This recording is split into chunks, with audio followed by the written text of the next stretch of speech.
Sir Pat. Go, Sir Pat. Okay, I honor you in debate, no? So, sa nakita ko sa video ni The Diyos, no? So, limit product offer. So, hindi ko lang alam kung na-encounter nyo na ito or nakita nyo na maraming mga tao na sobrang sipag, no?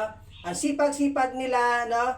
So, ang dami nilang dala, no? Pag pinuntahan nila yung client nila, no? Inaalokan nila ng Sinpeter, no, pag ayaw ng St. Peter, may dala silang tusino. So kung ayaw ng tusino, ay nako, mayroon pang mga abon. No, mayroon kayo ng counter niyan? Mayroon? No? Sobrang sipag. Yes, totoo. That's reality. So sobrang sipag. No, kaya ang nangyayari sa sobrang sipag nila, yes, kumikita naman. Kaya lang uhaw pa rin sila doon sa income na gusto nila kasi nga hindi nila point yung gusto nila talagang income kasi nga ang dami nilang dala, no?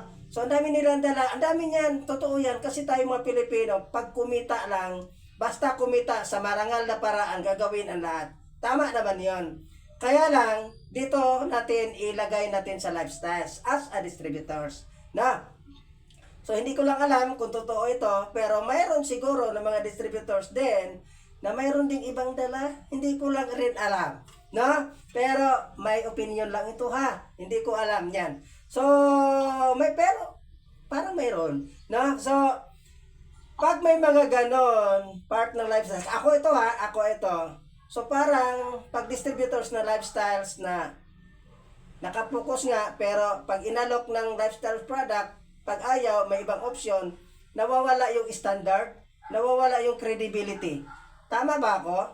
So, sabi nga ni The Diyos, focus ka lang sa isang bagay na kung saan alam mo na makakatulong tayo, alam mo na yun talaga ang passion natin. Katulad ko, wala talaga akong ibang inaalok, kung hindi inaalok ko lang yung lifestyles product. At yung inaalok ko, hindi yung product. Ang inaalok ko, yung personality ko, yung ako. Kasi ako talaga ang business ng business ko. Din yung product secondary na lang yun. Kasi pag tinanong nila anong ginagamit mo, parang bumabata ka, gumagwapo ka. May ginagamit kasi ako. Anong ginagamit mo? Product. Ito. Di ba tama? So ang business ko, ako talaga. So situate na ako, gumagamit ako ng product ko. Dahil pag nagtanong sila, yun na yun ang second option ko, yung ginagamit ko. So nakapokus ako doon. So para sa akin, as a distributors, kung wala akong ibang inaalok, so yung standard ko at credibility ko, nanatiling nakatingin sila okay ito kasi nga wala naman ako ibang inaalok. Alam mo yun, na pag ayaw sa isang product, optional mo pa siya ng iba, so parang naguguluhan, kaya hindi nakapag-decide yung client natin. And I thank you. Ayan, palakpakan natin sa